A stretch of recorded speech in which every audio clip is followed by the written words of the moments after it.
ನಾನು ಹೇಳಿದ ಕ್ಷಣಕ್ಕೆ ಬರೀ ಕಾಂಗ್ರೆಸ್ನಲ್ಲೇ ಕ್ರಾಂತಿ ಆಗ್ತದೆ ಅಂತ ನೀವು ಭಾವಿಸಬಾರ್ದು. BJP-ನಲ್ಲೂ ಆಗ್ತಾ ಇಲ್ವನ್ರಿ? ಈವನ್ ಕೇಂದ್ರ ಸರ್ಕಾರದಲ್ಲೂ ಕೂಡ ಬದಲಾವಣೆಗಳನ್ನು ನಿರೀಕ್ಷೆ ಮಾಡ್ಬೋದು. ಹೇಗೆ ಅಂದರೆ ಅವ್ರದ್ದು ಸೆಟ್ ಆಫ್ ಪ್ರಿನ್ಸಿಪಲ್ಸ್ ಇದೆ RSSನವ್ರದ್ದು. ಏನು ಪ್ರಿನ್ಸಿಪಲ್ಸ್ ಅದು? 75 ವರ್ಷದ ನಂತರ ಯಾರೂ ಕೂಡ ಜವಾಬ್ದಾರಿ ಸ್ಥಾನದಲ್ಲಿ ಬರಬಾರ್ದು ಅಂತಕ್ಕಂಥ ದೃಷ್ಟಿಯಿಂದ ಅದ್ವಾನಿಯವನ್ನ ದೂರ ಇಟ್ಟು ಮೋದಿಯವರು ಬಂದರು. ಈಗ ಅದೇ ಪ್ರಿನ್ಸಿಪಲ್ ಇವ್ರಿಗೂ ಲಾಗು ಆಗ್ತದಲ್ಲ. ಇವರು ಮಾರ್ಗದರ್ಶಕ ಮಂಡಲ್ಗೆ ಹೋಗಬೇಕು, ಬೇರೆಯವರು ಜಾಗ ಮಾಡಬೇಕು. ಅದು ಬದಲಾವಣೆ ನಂತರ ಕ್ರಾಂತಿ ಅಲ್ವಾ? ಅದನ್ನ ಯಾರು ಊಹೆ ಮಾಡೋದಿಲ್ವಾ? ಬರೀ ಕರ್ನಾಟಕದಲ್ಲಿ ಕಾಂಗ್ರೆಸ್ ಪಾರ್ಟಿ ಪ್ರೆಸಿಡೆಂಟ್ ಬದಲಾಯಿಸ್ತಾರೆ, ಸಂಪುಟ ವಿಸ್ತರಣೆ ಆಗ್ತದೆ ಅಥವಾ ರೀಶಫಲ್ ಆಗ್ತದೆ, ಇದು ಚೀಫ್ ಮಿನಿಸ್ಟರ್ ಬದಲಾಗ್ತಾರೆ, ಬರೀ ಇವೇ ಚರ್ಚೆ. ಹೌದಲ್ವಾ? ಇವೇ ಚರ್ಚೆಗಳು ನಡೀತಾ ಇದ್ದಾವೆ.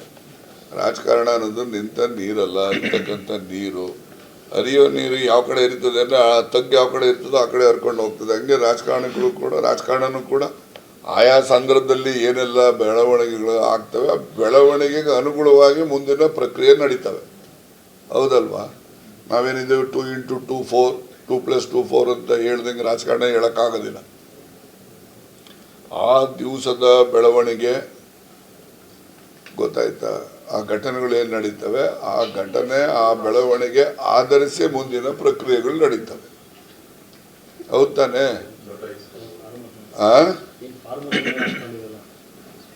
ನೋಡಿ, ನಾನು ಹೇಳಿದ್ನಲ್ಲ, ರಾಜಕಾರಣ ಅಂತಕ್ಕಂಥದ್ದು politics is A fast changing instrument on the earth. ರಾಜಕಾರಣ ಈಗಿದ್ದಿದ್ದು ಅರ್ಧ ಗಂಟೆಗೆ ಇರೋದಿಲ್ಲ, ಈಗಿದ್ದಿದ್ದು ಅರ್ಧ ದಿವಸಕ್ಕೆ ಇರುತ್ತೆ ಅಂತ ಹೆಂಗೆ ಹೇಳ್ತೀರಿ? ನೆಕ್ಸ್ಟ್ ಸೆಕೆಂಡೇ ಇರೋದಿಲ್ಲ. ಆದ್ದರಿಂದ ರಾಜಕಾರಣ ಅಂತಕ್ಕಂಥದ್ದು it is A fast changing instrument on the earth. ಅದಕ್ಕೋಸ್ಕರ ಯಾವ್ಯಾವ ಸಂದರ್ಭದಲ್ಲಿ ಏನೇನು ರಾಜಕಾರಣಗಳು ಆಗ್ತವೆ, ನಡೀತಾ ಇರ್ತವೆ. ಪವರ್ ಸೆಂಟರ್ ಬಗ್ಗೆ ಹೇಳಿದ್ರಿ ಸರ್, ನಿಮ್ಮಲ್ಲಿ 4-5 ಪವರ್ ಸೆಂಟರ್ ಇದೆ. ಹಾಗಾಗಿ 4 ಇಲ್ಲ 5 ಇಲ್ಲಪ್ಪ, ನನ್ನ ಪ್ರಕಾರ ಒಂದು 3 ಇರ್ಬೋದು ಅಂತ ಅನ್ಕೊಂತೀನಿ. ಒಂದಂತೂ ಮಾಮೂಲಿ ಇದ್ದೇ ಇರುತ್ತೆ, center high command, it is a power center, it is always be there. ಇನ್ನೆರಡು ಕರ್ನಾಟಕದಲ್ಲಿ ಒಂದು ಮುಖ್ಯಮಂತ್ರಿ ಹತ್ರ ಒಂದು ಪವರ್ ಸೆಂಟರ್ ಇರುತ್ತೆ, ಇವರು ಅಧ್ಯಕ್ಷ ಹತ್ರ ಒಂದು ಪವರ್ ಸೆಂಟರ್ ಇರುತ್ತೆ.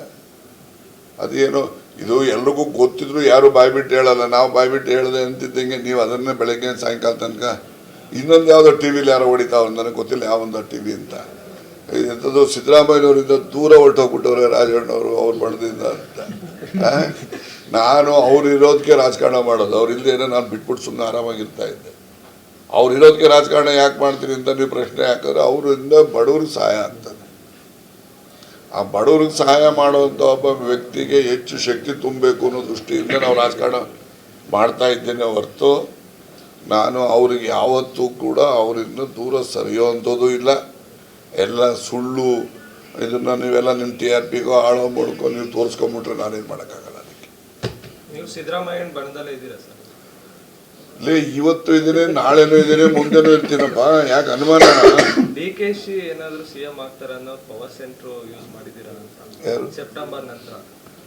ನೋಡಪ್ಪ, ನಾನು ಹೇಳ್ತೀನಿ, ಎಲ್ಲ ತೀರ್ಮಾನ ಹೈಕಮಾಂಡ್ ಅವ್ರು ಮಾಡ್ತಾರೆ. ಈಗ DKC ಪ್ರೈಮ್ ಮಿನಿಸ್ಟರ್ ಆಗ್ತಾರೋ ಚೀಫ್ ಮಿನಿಸ್ಟರ್ ಆಗ್ತಾರೋ ಅವರು ಹೈಕಮಾಂಡ್ ಅವ್ರು ತೀರ್ಮಾನ ಮಾಡೋದು. ಪೇಪರಲ್ಲಿ ನೋಡಿದೆ 30ನೇ ತಾರೀಕು ಬರ್ತಂತ. ಬರಲಿ, ತಮಗೂ ತಾಕೀತು ಮಾಡ್ಬೋದು ಅಂತ. ಏನು ತಾಕೀತು? ಮಾತಾಡಬೇಡಿ ಅಂತ ಹೇಳಿ. ಏನು ಮಾತಾಡ್ತಾರಂತೆ?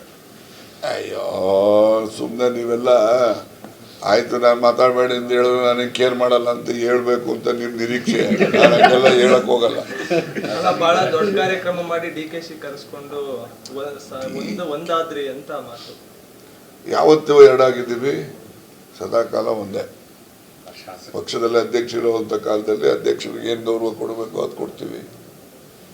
ಗೊತ್ತಾಯ್ತಾ? DKC ಬಣನೇ ಜಿಲ್ಲೆಯಲ್ಲಿ ಬರ್ಲಿಲ್ವಲ್ಲ? ಎಲ್ಲಿ ಯಾವ ಬಣ ಐತೆ? ಗೌರಿಶಂಕರ್ ಗೌರಿಶಂಕರ್ ಪಾಪ ಎಲ್ಲ ಅರೇಂಜ್ಮೆಂಟ್ ಎಲ್ಲ ಮಾಡಿದ್ದೆಲ್ಲ, ಅದೆಲ್ಲ ಅವ್ರನ್ನೇ ಕೇಳ್ಬೇಕು ಯಾಕೆ ಹೋಗ್ಲಿಲ್ಲ ನೀವು ಅಂತ. ಗೊತ್ತೇ ಇರಲಿಲ್ಲ. ಗೊತ್ತಿಲ್ಲ ಬಿಡು ಪಾಪ, ಗೊತ್ತಿಲ್ಲದಿದ್ಮೇಲೆ ಹೆಂಗ್ ಬರ್ತಾರೆ? ನಾನು ಅಲ್ಲಿ ಬಂದಿರೋರು ಯಾರು ಒಬ್ಬನು ನಾನು ಕರೆದಿಲ್ಲ. ಆ ಸಮಿತಿಯವರು ಹೋಗಿ ಕರೆದಿರ್ತಾರೆ ಹೊರತು ಇನ್ಕ್ಲೂಡಿಂಗ್ ಚೀಫ್ ಮಿನಿಸ್ಟರ್ ನಾವು ಬರ್ಬೇಕು ಸರ್ ಕಾರ್ಯಕ್ರಮ ಇದೆ ಅಂತ ನಾನು ಹೇಳಿಲ್ಲ.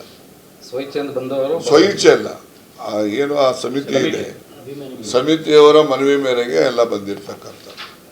ನಾನು ಯಾರಿಗೂ ಕೂಡ ಈ ಕಾರ್ಯಕ್ರಮ ಇದೆ, ಈ ಥರ ಇದೆ, ಹಿಂಗೆ ಬನ್ನಿ ಅಂತಲೂ ಹೇಳಿಲ್ಲ. ಮತ್ತು ಈ ಕಾರ್ಯಕ್ರಮದ ಏನು ಸಂಘಟನೆಗೂ ಕೂಡ ನಾನು ಭಾಗಿಯಿಲ್ಲ. ರಾಯರೆಡ್ಡಿ ಅವರು ಹೇಳಿದ್ದಾರೆ ಸರ್, ಸಿಎಂ ಬದಲಾವಣೆ ಯಾವುದು ಕಾರಣಕ್ಕೂ ಆಗಲ್ಲ. ಅವ್ರು ಹೇಳಿದ್ದಾರೆ, ಅವ್ರು ಹೇಳಿ ಸತ್ಯ ಆಗ್ಬೋದು, ಅಸತ್ಯ ಆಗ್ಬೋದು, ಅದೆಲ್ಲ ಕಾಲ ತೀರ್ಮಾನ ಮಾಡುತ್ತೆ. ತಮ್ಮ ಪ್ರಕಾರ ಸರ್ ಕಾಲ ತೀರ್ಮಾನ ಮಾಡುತ್ತೆ. ನೀವೆಲ್ಲ ನಮ್ಮ ಹತ್ರ ಏನೇನ ಹೇಳಿಸ್ಬೇಕು, ಅದನ್ನ ಕಾಂಟ್ರವರ್ಸಿ ಕ್ರಿಯೇಟ್ ಮಾಡಬೇಕು ಅಂತ ನಿಮ್ಮಿದು, ಅದಕ್ಕೆಲ್ಲ ನನಗೆಲ್ಲ ಹೇಳಕ್ ಹೋಗಲ್ಲ. ಶಾಸಕರು ಸರ್ಕಾರದ ವಿರುದ್ಧ ಬಹಿರಂಗವಾಗಿ ಅಸಮಾಧಾನ ವ್ಯಕ್ತಪಡಿಸಿದ್ರು. ಕೇಳ್ರಿ, ಇಲ್ಲಿ ಪ್ರಜಾಪ್ರಭುತ್ವ ವ್ಯವಸ್ಥೆಯಲ್ಲಿ ಯಾವ ಪಕ್ಷದಲ್ಲಿ ಅಸಮಾಧಾನ ಇಲ್ಲ ಹೇಳ್ರ. ಅವರು ಈಗ ಶಾಸಕರು ಅವ್ರೇನೋ ಸ್ವಾರ್ಥಕ್ಕೆ ಹೇಳಿಲ್ಲ. ಅವ್ರ ಕ್ಷೇತ್ರದ ಅಭಿವೃದ್ಧಿಗೆ ಅವ್ರು ಬಾಯ್ಬಿಟ್ಟು ಹೇಳಿದ್ದಾರೆ. ಇನ್ನೂ ಬಹಳಷ್ಟು ಜನ ಹೇಳದಿರೋರು ಇರಬಹುದು, ಕಾಂಗ್ರೆಸ್ಸಲ್ಲೂ ಇದ್ದಾರೆ, ಬೇರೆ ಪಕ್ಷದಲ್ಲೂ ಇದ್ದಾರೆ. ಅದರಿಂದ ಅವರು ಹೇಳ್ತಕ್ಕಂಥದ್ರಲ್ಲಿ ತಪ್ಪೇನಿಲ್ಲ. ಆದರೆ ಒಂದೇನೆಂದರೆ ಅವರು ಹೇಳೋ ಅಂಥದ್ದನ್ನು ಪಕ್ಷದ ಸಭೆಯಲ್ಲಿ ಹೇಳ್ಬೋದಾಗಿತ್ತು.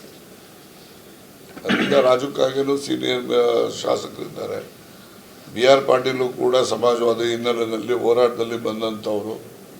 ಅವರು ಹೇಳಿದ್ದಾರೆ, ಅದನ್ನೆಲ್ಲ ಈಗಾಗಲೇ ಮುಖ್ಯಮಂತ್ರಿಗಳು ಕರೆದು ಅವ್ರಿಗೆಲ್ಲ ಮಾತಾಡಿ ಅದ್ರದ್ದು ಹೆಚ್ಚು ಬೆಳೆಸೋದು ಬೇಡ ಅಂತೇಳಿ ಇಬ್ಬರು ತೀರ್ಮಾನ ಮಾಡ್ಕೊಂಡಿದ್ದಾರೆ. ಅದರಿಂದ ನಾವೇನು ಹೇಳೋಕ್ಕಾಗ್ತದೆ ಅದಕ್ಕೆ. ಇನ್ನೊಂದು ಸರಿ ಸರ್ಕಾರದಲ್ಲಿ ಈಗ ಹಣದ ಅಭಾವ ಸೃಷ್ಟಿಯಾಗಿದ್ದು, ಸರ್ಕಾರ ಅಧಿಕಾರಕ್ಕೆ ಬರೋಕ್ಕೆ ಮುಂಚೆ ಏನೋ ಒಂದಷ್ಟು ಅಭಾವ ಸೃಷ್ಟಿಯಾಗಿದೆ ಅಂತ ಯಾರು ಫೋನ್ ಮಾಡಿ ಹೇಳಿದ್ರು ನಿಮಗೆ? ಕೇಳಪ್ಪ, ಇಲ್ಲಿ ಈಗ ನೀವೇ ಬೆಳಿಗ್ಗೆ ಇದ್ರೆ ಟಿವಿ ತೋರಿಸ್ತಾ ಇರ್ತೀರಿ, ಮುಖ್ಯಮಂತ್ರಿಗಳು ಇಂಥ ಊರಿಗೆ ಹೋದ್ರು, ಇಂಥ ಅಭಿವೃದ್ಧಿ ಕೆಲಸಗಳಿಗೆ ಅಡಿಪಾಯ ಹಾಕಿದ್ರು ಅಂತ ಎಲ್ಲ ಓದ್ತಾ ಇದ್ದೀರೋ ಇಲ್ವೋ, ತೋರಿಸ್ತಾ ಇದ್ದೀರೋ ಇಲ್ವೋ? ಮತ್ತು ದುಡ್ಡಿಲ್ಲದೆ ಅವೆಲ್ಲ ಅಡಿಪಾಯ ಹಾಕ್ಬಿಡ್ತಾರ? ಹೋಗಿ ದುಡ್ಡಿಲ್ಲದೆ, ಮಂಜೂರಾತಿ ಇಲ್ಲದೆ ಅಡಿಪಾಯ ಹಾಕಕ್ಕಾಗ್ತದೆ ಅಂತ ಹೇಳಪ್ಪ.